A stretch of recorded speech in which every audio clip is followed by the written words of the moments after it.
Aniu tá Nodanna Campála eile agam díobh. Go minic agus an phubaill in airde bíonn na téada seo chun tuairteach cha muid aire thuirtung héin agus muid ghail timpeall na háite. Mar sin, tá bailí éagsúla agin chun muid héin a chmad sláán sábháilte timpeall an láthair champála.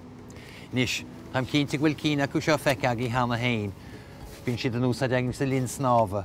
Má tá sean ceanad sa máile nach bhfuil núsáid agad a ríist, déatá é chmad agus é úsáid agus tú champáil.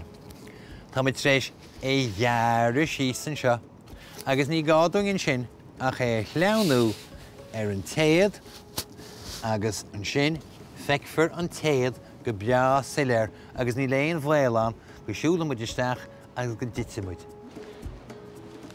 Nis, bailach eile mar a bhfuil snámháin agat ná rudaí ón giste na úsáid.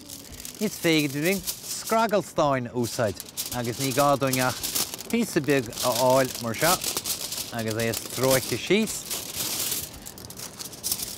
agus é ile agus ní gádúin ach é sin íana agus déta an líne sin a bhaisiú mar sin agus be sé bra feicálach agus ní bheith aon timpiste san Nodanna Campála. Rud eile tréis an níochan íana. Is féidirling na téada seo úsáid chun an níochan a chrocha.